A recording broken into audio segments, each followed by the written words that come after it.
Please open in your learning workbook to page 226 and read along as we learn together. Compound interest.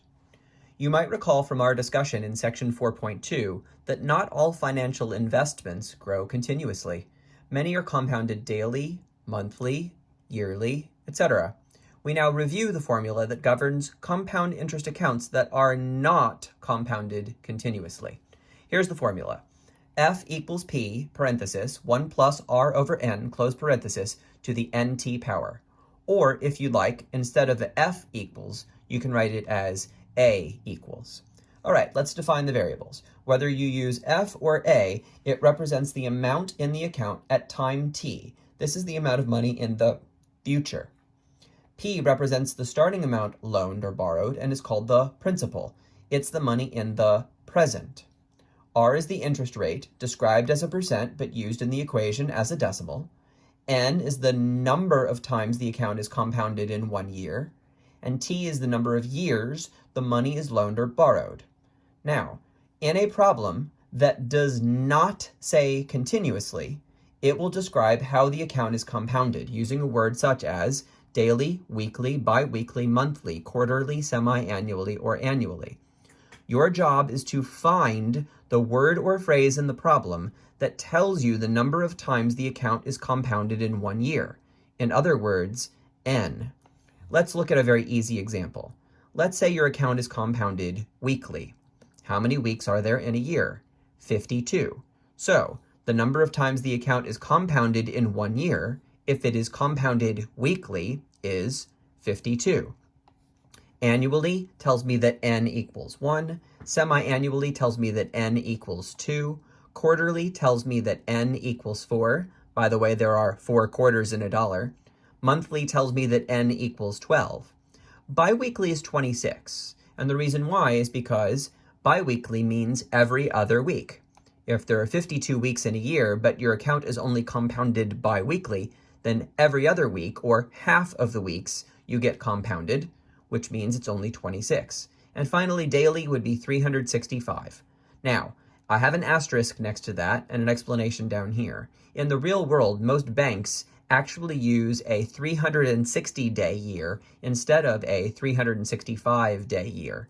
The reason why they do that is a little bit beyond the scope of this presentation, but suffice to say, it makes them more money and it makes the math easier to calculate. Okay, with that in mind, let's look at an example. Suppose that $4,000 is placed in a savings account at an annual rate of 9% compounded monthly. Assuming that no withdrawals are made, how long will it take for the account to grow to $6,216? Do not round any intermediate computations and round your answer to the nearest hundredth. Here's the solution. The first thing we want to recognize here is that the problem does not say compounded continuously, so we will not use the PERT formula. Instead, it says it is compounded monthly, and so we will use this formula, which means we need to identify the values of all of these variables. So, we read the problem and we fill in the values. The problem says we want the account to grow to be $6,216 in the future. So that would be the value of A, or F, depending on which formula you were using. The problem says we're starting with $4,000 in an account today, so that's P, the principal. It says the annual rate is 9%, so that's R, 9%, which must be converted to a decimal, 0.09, and it says compounded monthly. There are 12 months in a year, therefore N equals 12. We put A, P, R, and N into our equation, and we get the following. 6,216 equals 4,000, parenthesis, 1 plus 0.09 over 12, close parenthesis, to the 12t power. Now, if you put 0.09 divided by 12 in a calculator, what you'll see is 0.0075. And then when you add 1, you will get 1.0075. Now, you might have noticed this 1.554 over here. Where did that come from? Well, in order to solve this equation for t, we have to recognize that this is an exponential equation of type 2, and that we have to get rid of the 4,000. Because the 4,000 is multiplying, we get rid of it with division. So if you divide both sides by 4,000, 6216 divided by 4,000 is 1.554. So now we have an exponential equation in the appropriate form. And we have learned that we should take the logarithm of both sides, since we are looking for a decimal answer for our final answer. So we have to decide, should we take the log base 10, the common logarithm, or the log base e, the natural logarithm? Our base is 1.0075, which is neither 10 nor e, so we can pick whichever one we want. All right, we've done e a lot lately, so let's do 10. Take the log of both sides.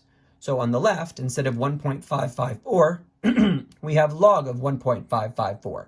And on the right, instead of this exponential expression, we have the log of that exponential expression. Now notice over here that the argument of our log has an exponent. And by the power property, we can move that in front of the log. So then we have log of 1.554 equals 12t times the log of 1.0075.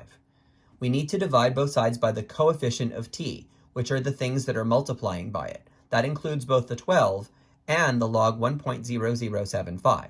Dividing both sides by 12 and the log 1.0075 gives us t equals log of 1.554 divided by 12 log of 1.0075.